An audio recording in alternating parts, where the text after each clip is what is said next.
Hey y'all, Jordan from Carolina, still back here, and today I'm going to show you how to make this mostly in the hoop Christmas advent calendar, which if you didn't know what an advent calendar is, I didn't up until like a year ago. It's this cool thing with numbers that you put candy in, which is awesome. This is from Designs by Juju. I'm not affiliated with them at all. I paid for it just like you do. I just thought it was really worth the video. It's really well done. The instructions are really good. Each design has a lot of cool details to it. So I'm going to put the link in the description box below, so that way you can click there, you can buy it, download your files, and then you can follow along with the video. I recommend doing this kind of like a class, a sew along, so watch the clips before you start to do it. You might learn something. I made some mistakes here and there, and anywhere I could point out something, I might save you some headache. This comes in two different sizes. You get a 5x7, a 6x10. I did the 6x10 and you can't even see the whole thing in frame. It's huge. So I mean, these pockets are really big. You can put like pretty big candy bars in it. Pretty cool. I had a good time doing it. I think you will too. So let's get into it. So good.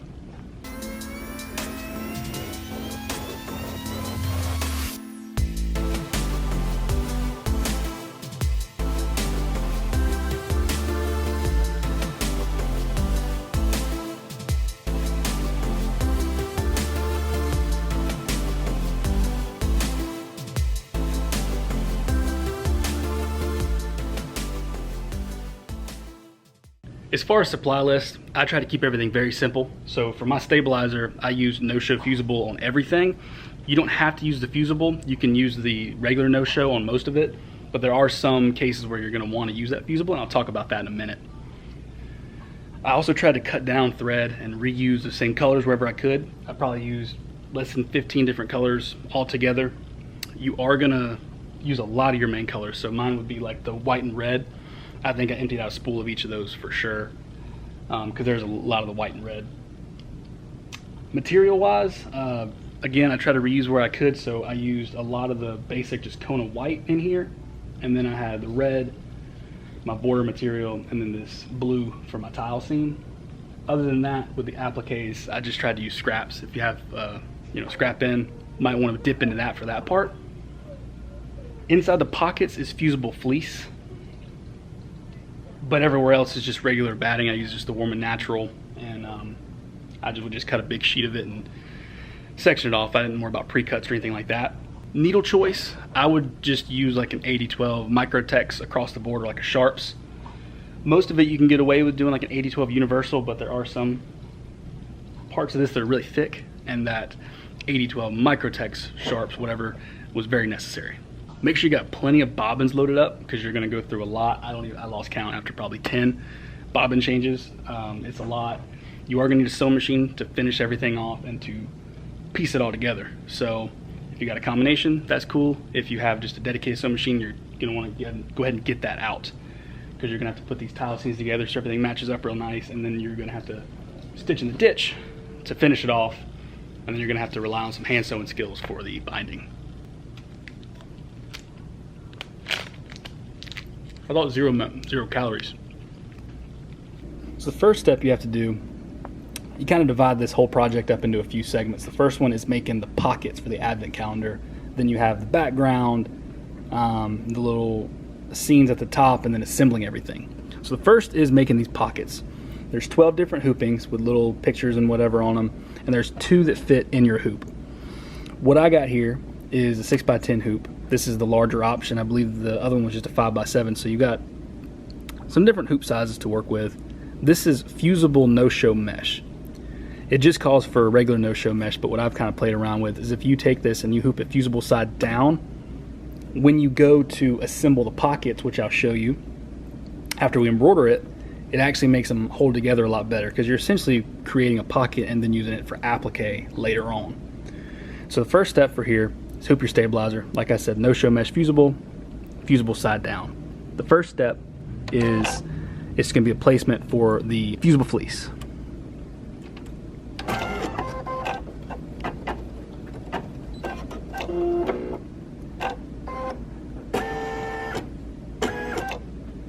Now you take this with the fusible side up and slip this over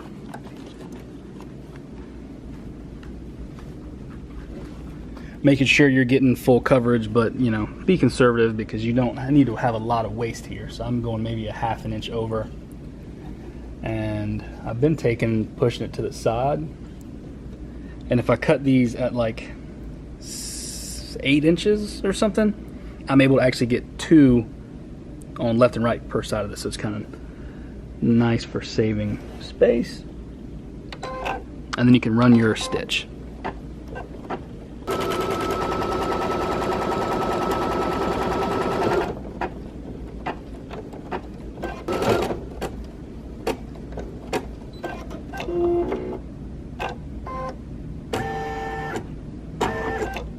And now you run the next. It's just a square.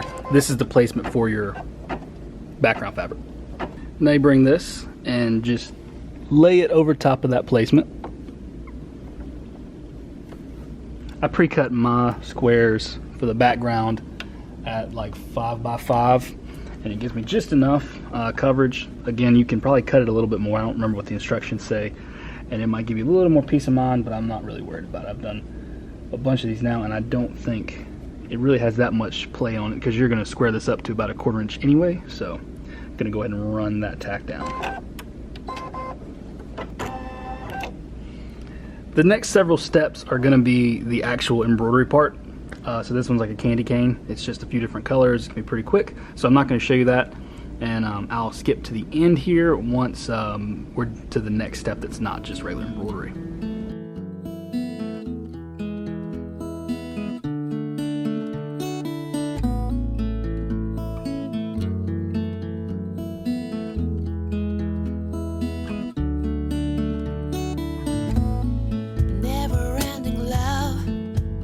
Now that we've finished our embroidery on both of them, it's going to give us little reference marks that are going to help us when we place this on the calendar.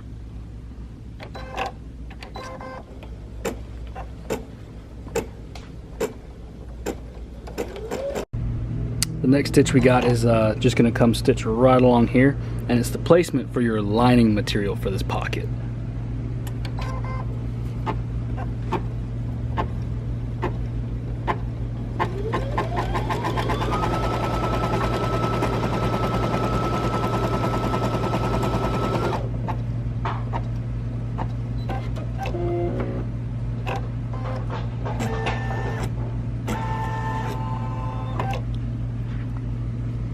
Now I'm using solid white for the whole pocket, but if you're using you know, a print or something like that, you got to remember this is going to go right side down, and you're going to line it up with the marks that it just made for you right there, and then you can run your stitch across here. Just be careful that you might want to use something to push your fabric down like that. That way it doesn't get curled up on you and cause a big mess.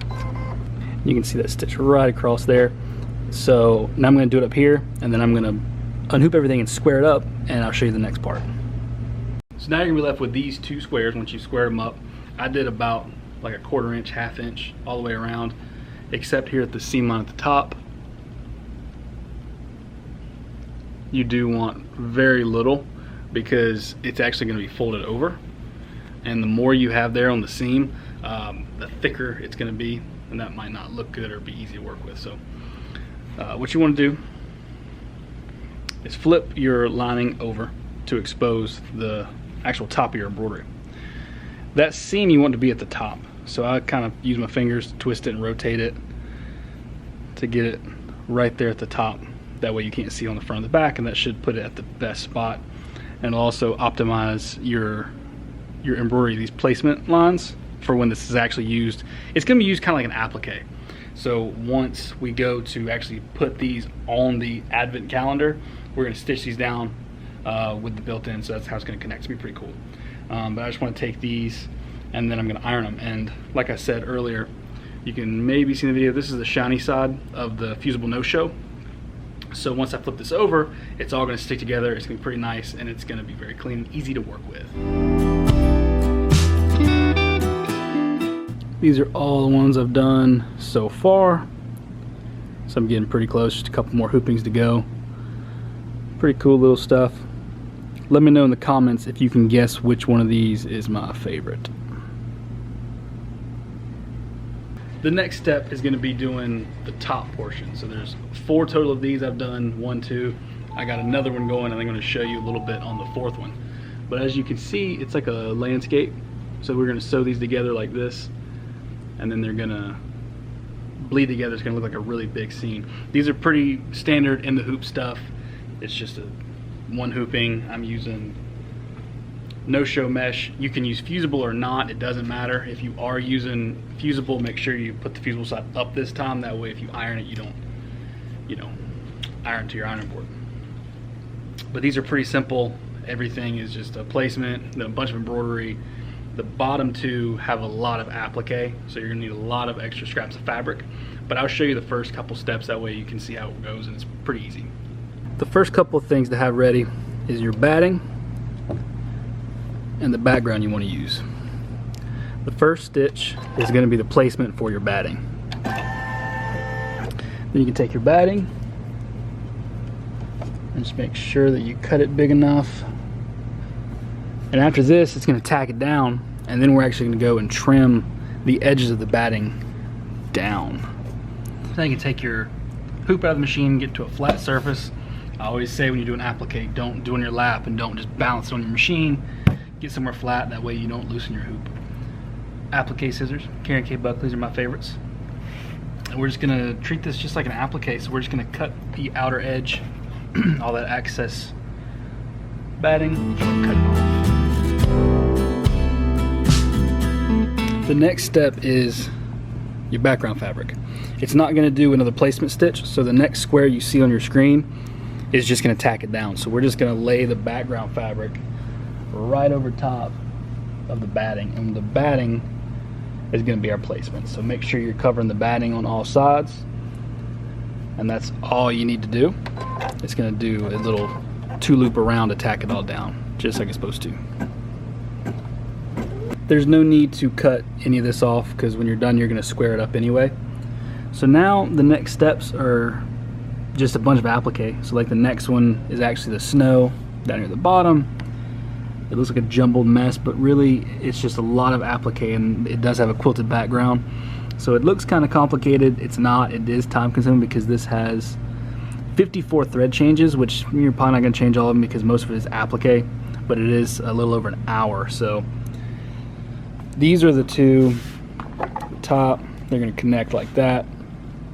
These were really simple because this one applique and everything else was just kind of longer embroidery. These were really quick. This is the other one I'm working on. A lot of applique, just like this one. So I'm almost done here, and then this one's going to take me a little bit over an hour, and then we'll be on to the next one. So I'll show you all 4 of these as soon as I finish up here, and then we'll move on to the next step.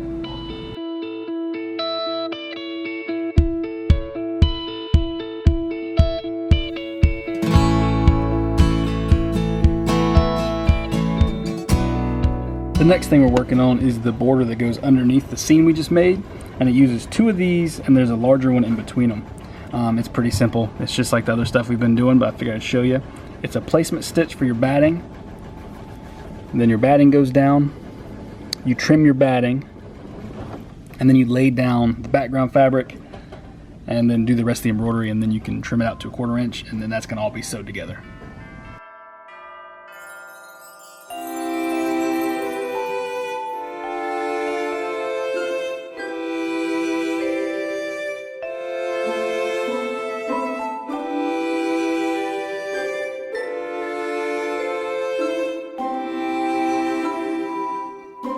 So you can see what we've got done so far. These are all the pockets, 1 through 24.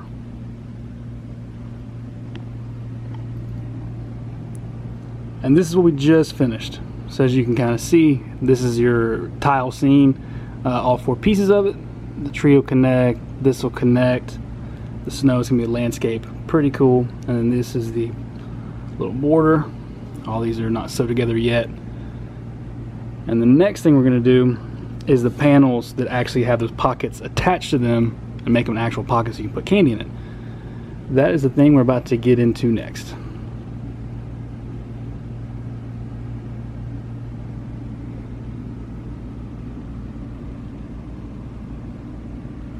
Alright y'all, so we're at the point where we're actually going to be putting our pockets on the background. So I skipped the first couple steps, or I did them already rather, because they're just the same as what we've been doing. It's a placement stitch where we've hooped up no-show mesh. Then it does a placement stitch. You put your batting down, you trim your batting, and then you put this down. Then it tacks it down, and it gives you this nice little quilting rather. So get 2 pockets ready. You can compare them to the picture to make sure, but basically it's a row of 4 wide. So it's every 4th one is a match. So 1 and 4, 2 and 6, 3 and 7, and so on and so forth. So that's how you know that you're doing the right ones. It's going to do the bottom one first, and it's going to give us a placement stitch. And that's when we're going to line this stitch right here. These little 2 tacks on the inside. We're going to line that up with that. So I'm going to let this run, and then I'll show you what I mean. Okay, so like I said, that's the bottom one first. So pick your larger number. And you're going to take these little tacks right there, and you want to line them up with this. The biggest thing, and you may want to try and get behind your machine or above it, or I don't know how your sewing room's laid out, but you got to make sure that you are at the very top. One way that I've been doing this is put your foot down, and your foot should be right there at the top. Is that it is going to do a satin stitch around this whole pocket once it stitches it down, and you want to make sure that it's going to cover the whole pocket, but not too much. So it does have to be very perfect. If you feel better about this, you can put a piece of tape at this point to hold it down. I haven't found that to be totally necessary though.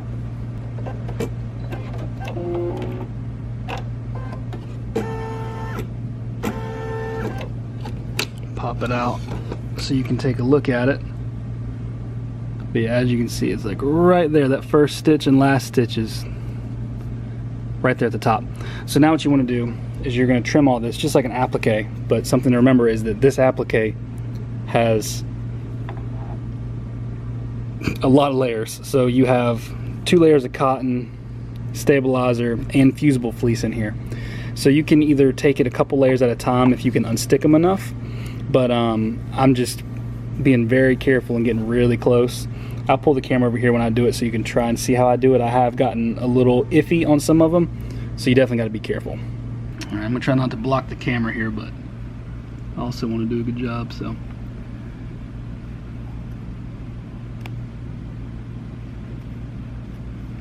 if you get a little too much like this, you can try and come back and cut it, but I don't think it matters that much because it does do a pretty wide satin stitch. So I'm really holding a lot of pressure on this fabric, so I'm able to get really close to that stitch.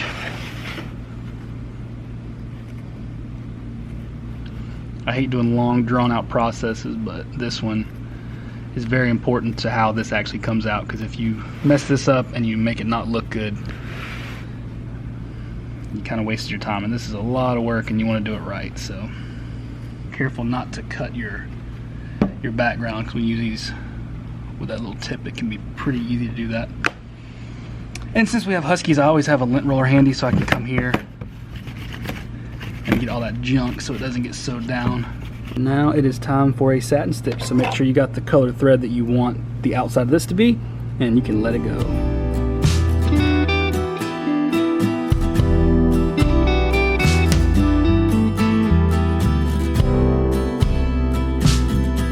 So now it's done the satin stitch, and it also does like this little decorative stitch around the edges. Looks really nice. The next thing it's going to do is a little snowflake at the top of the satin stitch. Something I have learned is that you want to go and make sure you got a good needle in for this, because it's going through a lot. I mean, the satin stitch and then all the layers of this, plus your stabilizer and your fabric here, and batting underneath there. It's a lot. So go into your settings of your machine. Hopefully you know how. It's just a little piece of paper if you have a baby lock with the corner folded over, and scroll through until you see max embroidery speed, and you're going to want to slow this down. I go down to about 350, which is usually the slowest it'll go, and that makes it a little bit better. I did notice when I was going full speed I was having some shredding and stuff like that going on, so this will mitigate that a pretty good bit.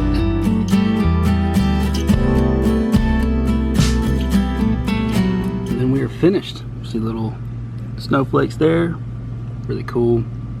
I really loved all the textures that it has in the embroidery. It's really cool. I like that. So I'm gonna get to going on these other ones. You got 12 total of these to do. They're all done the exact same as that, so I'm not gonna bore you and show you all the rest of them. And I'll meet you back here when I got all those done. So I'm all finished up with these pockets, with the background.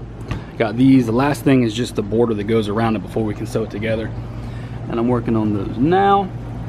The borders are, you know, they're called letters, so it's like block I, block J, block K, and so on and so forth. Some of them you have to do 4 times, some of them you just do once. That's all in the instructions. It's just, it'll be more confusing if I just tell you. So I'll just let you check that instructions when you get the thing pulled up. So what I did do, because some machines are not going to tell you that it's called block I, and you need to know that you're doing that. So what I did is I cleared my USB completely, and I just put the block that I want to work on. And I'm working on a couple different machines to get this done quicker. But that's what I found to be easiest. I've also marked on the stable, I haven't done on this one yet, but I'll show you over here. On the ones I've completed, I marked which block they are, like that. And I'm not gonna square them up yet. I'm gonna wait to do that as I sew them. That way, I don't know how confusing it's gonna get. So I'm gonna just leave it like that, and that's gonna kind of simplify my life, and maybe you can use that trick yourself. The blocks themselves are extremely simple, so I'm not gonna waste video time on it. It's placement stitch, lay your batting, tacks it down, trims it, put your background fabric, and then run the design. It's the same thing we've been doing. It's just a little more tedious because there's like, I don't know, 12 or 15 of them. So I'm gonna knock these out, and then hopefully the next time I see you, we will be putting everything together. All right, now I gotta square all these up and get them ready to sew together. So what I'm doing is, if you remember, I marked all my stabilizers, so I'm just gonna go and put a little mark on the back of each of these. This one's also K. That way, once I square them up, I can keep them separate, because they are very specific of what you need to sew together. So I'm gonna get these done, square them up, and then we're gonna start stitching everything together. So the first thing we're gonna do, we're starting from basically top to bottom, and we're gonna be putting everything together as we go. So the first step is sewing, this is a J block to 2 K blocks on either end of it like this, right? So we're gonna fold it over, and you can pin this or clip it if it makes it easier. Make sure your J block is oriented the way that you want it to be. You know, I don't think you want it to be facing like that. It kind of seems upside down. These I don't think matter. They're pretty much reversible. So I'm gonna flip these together and do the right side, and I'm gonna do the left side. What you want to do is basically put your seams together to the best of your ability, and that's what pinning it does, make it easy. You can stick some pins in there, and you want to sew just on the inside of that inside seam, and then when you fold it out, you're not going to see any seam. I'm going to be using white thread. Make sure your thread matches. I also just got a pretty standard 80-12 universal needle. Shouldn't even think too fancy there.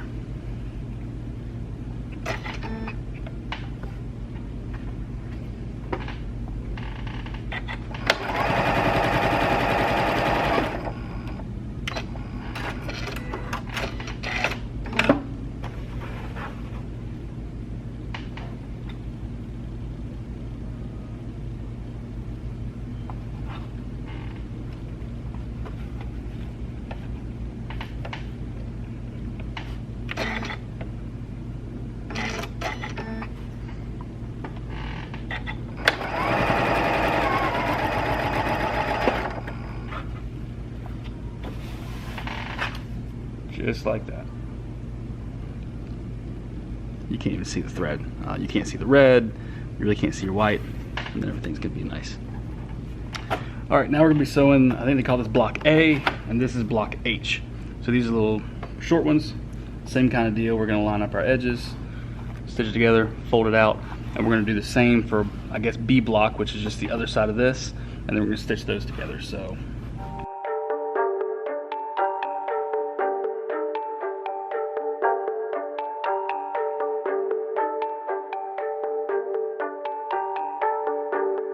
all right, now we're going to be joining the very top border to this that we just sewed together with these borders.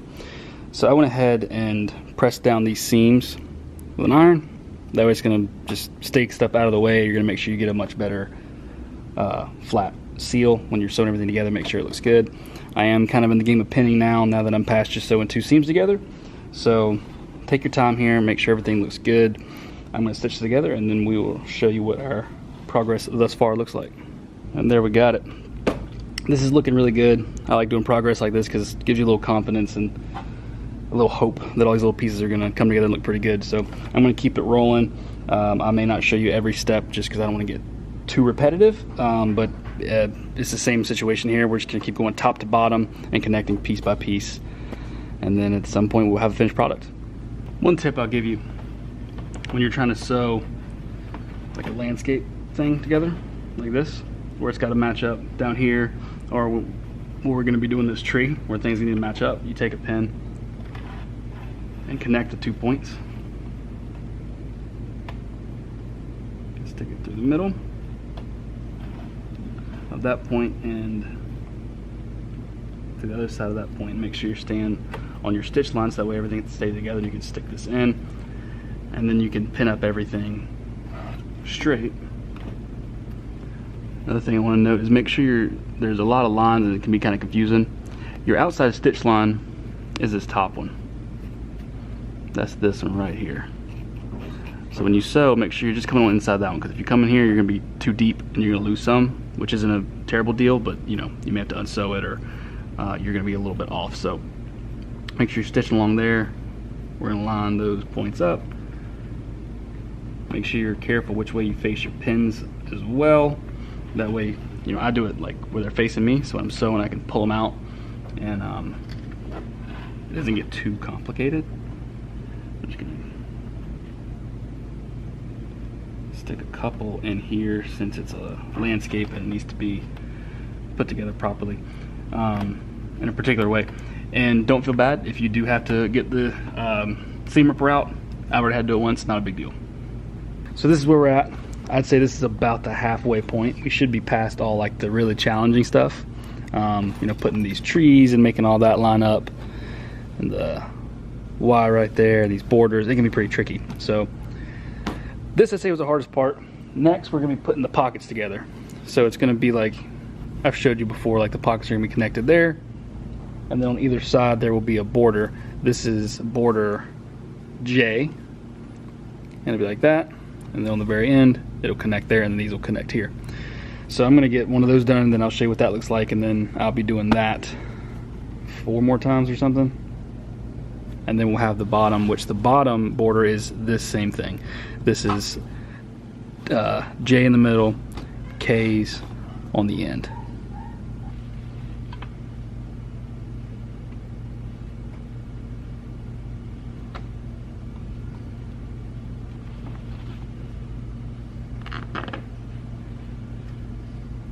I've gotten these pieces all sewed together. We're about at the stuff it full of candy portion, my favorite part. This thing's huge, it looks really good. Everything went together really nice. The next step is to get the batting and the backing set up, and then we're just gonna stitch in the ditch here, nothing too fancy, and then throw some binding on it, and then we are done. This thing has taken a minute to do, but I'm really happy with how it's turned out. So next time you see this thing, it should be stuffed full of candy. And here we are, all finished up. Binding's done, stitch the ditch is done, and it's loaded with candy. Everything's really turned out good. I hope that helped y'all get along with this okay. It wasn't super hard. It's not very of a beginner project, but it wasn't very bad. It was definitely worth it. I'm a big fan. I think they actually have some more of these with this style that has like all these different like stitch types even throughout it. Like this one's cool. You can see all the detail and like the differences. They all had that. All these little pockets had little details. This is my favorite if you didn't guess it yet. So I hope y'all enjoyed that. If you want to see more classes like this on YouTube, just let me know. I'm happy to do it. And we'll catch you on the next one.